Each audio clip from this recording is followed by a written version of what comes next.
आखिर ईरान ने ओमान के पास एक तेल टैंकर पर हमला क्यों किया? और यह हमला इसलिए मायने रखता है क्योंकि अमेरिकी राष्ट्रपति डोनाल्ड ट्रंप ने इस बात का ऐलान कर दिया है कि आज से यानी मंडे से ईरान के साथ बातचीत शुरू हो रही है। ईरान बार बार कह रहा है दोस्तों कि स्ट्रेट ऑफ हॉर्मुज से तमाम जहाज उसी रास्ते से गुजर सकते हैं जिन रास्तों को पहले से तय किया गया है ईरान द्वारा, क्योंकि यही मेमोरेंडम ऑफ अंडरस्टैंडिंग का हिस्सा है। मगर अब यह हमला हो गया और यह ना भूलें दोस्तों, अमेरिकी राष्ट्रपति भी सामने आए हैं और उन्होंने इस बात का ऐलान किया है कि मैं ईरान पर एक ऐसा हमला करने वाला था जिसे देखने के बाद लोग वर्ल्ड वॉर 2 भूल जाते। यानी कि कहीं ना कहीं अमेरिकी राष्ट्रपति ईरान में जेनोसाइड करने जा रहे थे, एक बहुत बड़ा नरसंहार करने जा रहे थे और अब यह अटैक हो गया है। इससे पहले कि मैं आपको बताऊं कि अमेरिकी राष्ट्रपति डोनाल्ड ट्रंप ने क्या कहा है, इससे पहले कि मैं आपको बतलाऊं कि बातचीत के मोर्चे पर क्या हो रहा है, सबसे पहले आपके स्क्रीन पर वो बिग ब्रेकिंग न्यूज जो हॉर्मुज लेटर आपके सामने ला रहा है आपके स्क्रीन पर। शुरुआती रिपोर्ट्स के मुताबिक ईरान की IRGC ने अभी सिरिक से हॉर्मुज स्ट्रेट की ओर एक एंटी शिप क्रूज मिसाइल दागी है। दावा किया जा रहा है कि इसका संभावित यानी पॉसिबल निशाना टारगेट वो तेल टैंकर था जिसे अमेरिका ने भेजा था और जिसने अमेरिका सपोर्टेड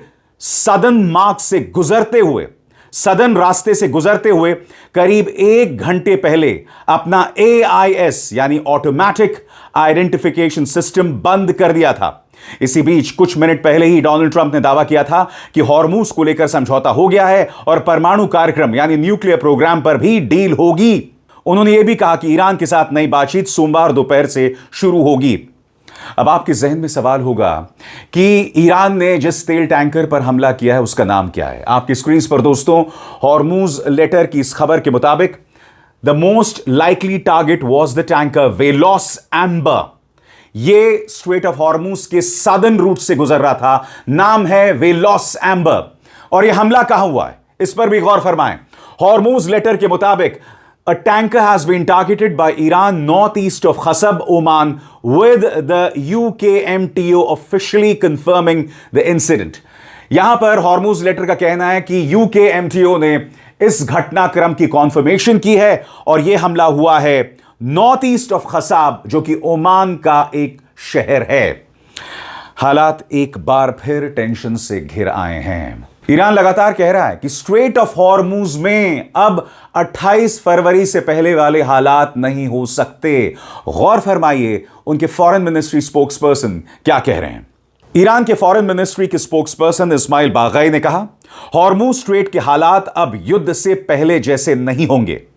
ईरान अपने फैसले अपने नेशनल इंटरेस्ट के आधार पर लेता है, उसके बुनियाद पर लेता है और धमकियों यानी थ्रेट्स या दबाव की वजह से हम अपना फैसला नहीं बदलेंगे। और यही नहीं दोस्तों, ओमान के साथ भी ईरान की बातचीत अब अपने आखिरी फेज में है। इस बातचीत का मकसद है कि स्ट्रेट ऑफ हॉर्मुज में पूरा अरेंजमेंट कैसे हो, पूरी व्यवस्था किस तरह से की जाए। गौर फरमाइए। ब्रेकिंग, ईरान के विदेश मंत्री अब्बास अराक्ची के मुताबिक हॉर्मुज स्ट्रेट को लेकर ईरान और ओमान के बीच बातचीत आखिरी चरण में, आखिरी फेज में पहुंच गई है। यह बयान एक ऐसे समय आया है जब अमेरिका ने कहा कि उसने डिप्लोमेसी के लिए मौका देने के मकसद से ईरान पर हमला फिलहाल टाल दिया है। और मैं चाहता हूं, अमेरिकी राष्ट्रपति ने अब से कुछ देर पहले क्या कहा, वो कहते हैं I am not looking forward to killing people. ये एक सो कॉल्ड सिविलाइज देश का राष्ट्रपति है और ये कह रहा है कि मैं लोगों को मारना नहीं चाहता। यानी कि इस व्यक्ति के लिए मिलिट्री टारगेट्स और सिविलियन टारगेट्स में कोई फर्क नहीं है। सुनिए अमेरिकी राष्ट्रपति ने क्या कहा। Would I rather make a deal? I'm not looking to kill people because people die, a lot of people die, and we don't want that. So they asked us, Iran specifically, but the other three said we really. I asked Saudi Arabia, the king. I said the crown prince. I said, what would you rather do? Would you rather have us do this or not? And they said we would much prefer a deal as opposed to an attack because you don't know where these attacks lead. I mean, will they be flooded with people pouring into their country and disaster. A lot of bad things can happen. और यही नहीं, अमेरिकी राष्ट्रपति Donald Trump ने यह भी कहा कि मैं जो हमला ईरान पर करने वाला था उसे देखने के बाद लोगों को वर्ल्ड वॉर 2 की याद आ जाती है। यह इंसान खुलकर जेनोसाइड की धमकी दे रहा है, लोगों को मारने की धमकी दे रहा है। इसके लिए मिलिट्री टारगेट्स और सिविलियन टारगेट्स में कोई फर्क नहीं है। सुनिए क्या कहा डोनाल्ड ट्रंप ने। We were asked by the 3 primary groups. We were also asked by Iran, very strongly actually. They said, we'd like to make a deal. Now, I don't know what they say, because a lot of times they'll say that to me and then they'll go out and say, we don't know what he's talking about. Obviously, they don't want to be attacked. And they knew the extent of the attack because they saw it forming. What happens now? Well, now what we're doing is we're talking to them in the form of a negotiation. It begins tomorrow afternoon, and we'll see if it's true. I'd love to do that, save a lot of lives. Save a lot of unnecessary power, to be honest with you. It would take many years to ever build it back. If it could, I don't think it would be even buildable back. So we had an attack that would be the biggest attack since World War II, and it would have been disastrous for them. And they didn't want us to do it. And frankly, Saudi Arabia didn't want it either. They thought that a deal is imminent. दोस्तों, कहने को आज से बातचीत शुरू हो रही है, मगर मैं आपको एक वीडियो दिखाना चाहता हूं। इस वीडियो में आप देखेंगे American F-35C stealth fighter jet.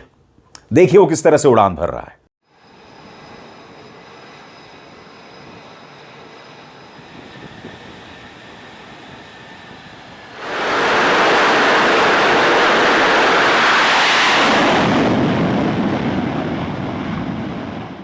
और अब एक जरूरी संदेश, सच के इस सफर में मेरा साथी बनिए, मेरा चैनल ज्वाइन कीजिए और इनमें से एक विकल्प, एक ऑप्शन चुनिए। शुक्रिया। अब फॉक्स न्यूज इस वीडियो के बारे में क्या कह रहा है, गौर फरमाइए। Marine core F-35C stealth fighter jet roars off USS Abraham Lincoln in the Arabian Sea to help support the US blockade against Iran। यह है USS Abraham Lincoln वॉरशिप और इसके ऊपर से F-35C उड़ान भर रहा है। फॉक्स न्यूज, जो कि अमेरिकी राष्ट्रपति डोनाल्ड ट्रंप का खुलकर सपोर्ट करता है, वो ये कह रहा है कि ब्लॉकेड बना रहे इसलिए यह विमान उड़ान भर रहा है। यानी कि एक तरफ बातचीत और दूसरी तरफ F-35C स्टेल्थ फाइटर उड़ान भर रहा है।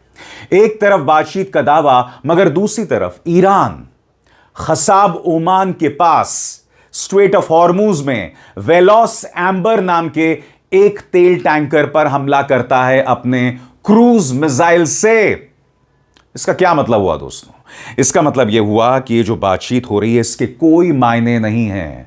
मुझे ताज्जुब नहीं होगा कि इसी बातचीत के बीच अमेरिका एक और बड़ा हमला ईरान पर कर दे और एक बार फिर वो बातचीत बिखर जाए।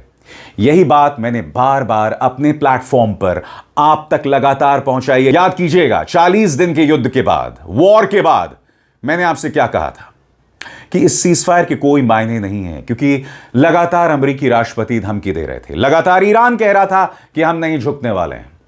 अगर ईरान झुक जाए तो ट्रंप को कोई प्रॉब्लम नहीं है, मगर ईरान नहीं झुकने वाला है। And apart from this there is the factor of Israel.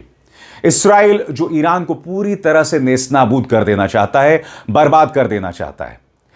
अब वो बातचीत में किसी भी कीमत पर विश्वास नहीं करता। वो चाहता है ईरान तबाह हो जाए, वो चाहता है कि मिडिल ईस्ट में एक एनार्की, एक अराजकता बनी रहे, और इसी के चलते ये बातचीत अपने आप में बहुत खोखली दिखाई और महसूस होती है। मगर ऐसा नहीं है कि डिप्लोमेसी को चांस नहीं दिया जा रहा है। जैसे कि आप प्रेस टेलीविजन की इस रिपोर्ट को देख सकते हैं, अब्बास अरागची सऊदी और पाकिस्तानी ऑफिशियल से लगातार बातचीत कर रहे हैं, चाहे फोन पर चाहे मुलाकात करके। और याद कीजिएगा, कल अब्बास अरागची और खातम अल अनबिया के कमांडर जनरल अब्दुल्लाही ने सऊदी अरब को वार्निंग दी थी कि आप किसी भी कीमत पर अपनी जमीन का इस्तेमाल हमारे खिलाफ नहीं होने दे सकते। अमेरिका को अपनी जमीन में आप पनाह नहीं दे सकते, वरना इसका खमियाजा, इसका असर आप पर होगा। हम आपके मिलिट्री टारगेट्स को निशाने पर लेंगे।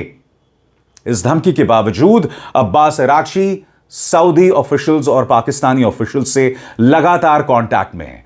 और प्रेस टेलीविजन की रिपोर्ट क्या कहती है, आइए गौर फरमाएं।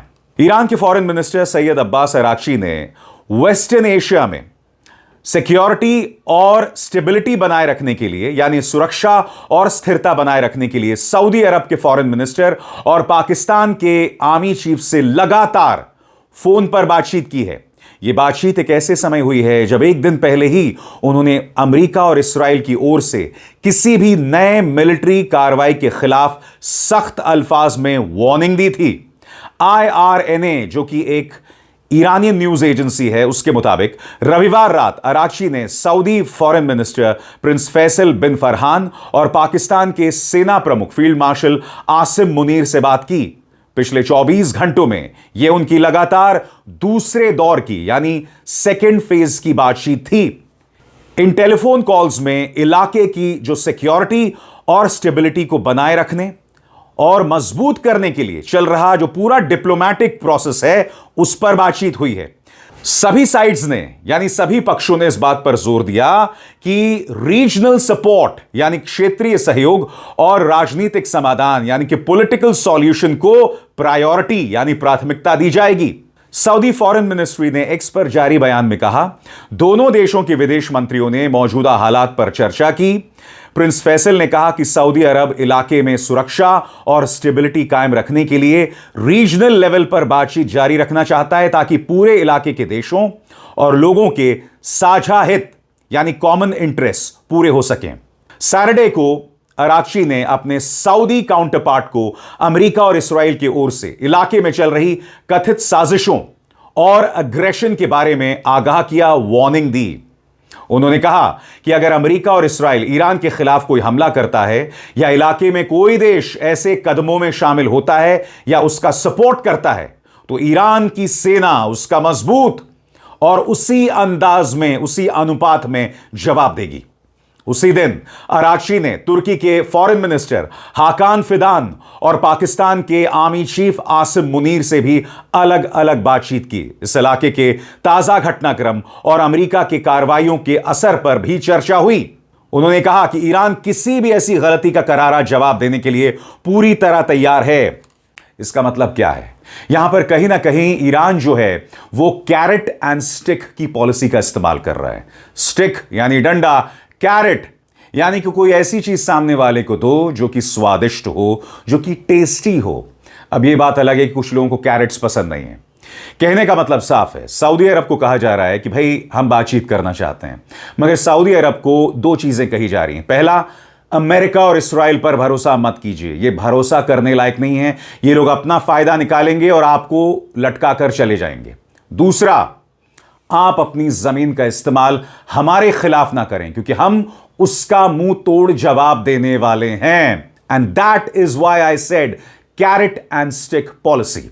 आगे 7 अप्रैल से अमेरिका ने कई बार ईरान के बॉर्डर्स का वायलेशन किया है, उल्लंघन किया है। उसी दिन अमेरिकी राष्ट्रपति डोनाल्ड ट्रंप ने 28 फरवरी से शुरू हुए अमेरिका इस्राएल के हमलों के बाद एक तरफा सीज फायर यानी युद्ध विराम की घोषणा की थी। जून में पाकिस्तान के मीडिएशन से अमेरिका और ईरान के बीच एक डील भी हुआ, जिसमें सबसे पहली शर्त सभी तरह की अग्रेशन को रोकना था, आक्रामक कार्रवाइयों को रोकना था। इस आर्टिकल में दावा किया गया है कि इसके बावजूद वायलेशंस लगातार जारी रहे। यह भी दावा किया गया कि अमेरिका ने कुछ जहाजों को ईरान द्वारा तय किए गए सिक्योर और कानूनी समुद्री रास्तों से हटाकर हॉर्मुज स्ट्रेट में एक अवैध रास्ते से, एक इलीगल रास्ते से ले जाने की कोशिश की। यानी कि ईरान ये दावा कर रहा है कि अमेरिका जानबूझकर सीज फायर को वायलेट कर रहा था, जबकि मेमोरेंडम ऑफ अंडरस्टैंडिंग में साफ तौर पर लिखा हुआ है कि अगले 1 महीने तक ईरान तय करेगा कि कौन सा शिप किस रास्ते से यहां से गुजरे। और अब आज से यह बातचीत शुरू हो रही है। मैं अपने तमाम दर्शकों से पूछना चाहता हूं कमेंट सेक्शन में, आपको क्या लगता है, क्या यह बातचीत अपने लक्ष्य यानी अपने गोल तक पहुंच पाएगी? आपको क्या लगता है? या आपको लगता है कि अगले 24 घंटों में अमेरिकी राष्ट्रपति डोनाल्ड ट्रंप जो है एक नया हमला कर देंगे? क्योंकि आप इस वीडियो में देख सकते हैं किस तरह से F-35C स्टेल्थ फाइटर जेट वो यूएसएस एब्राहम लिंकन से उड़ान भर रहा है और आप अंदाजा लगा सकते हैं कि इसका क्या असर आने वाले दिनों में होगा। मगर इस प्लेटफॉर्म पर मैं आप तक लगातार जानकारियां पहुंचाता रहूंगा, यह मेरा वादा है। अभिसार शर्मा को दीजिए इजाजत। नमस्कार।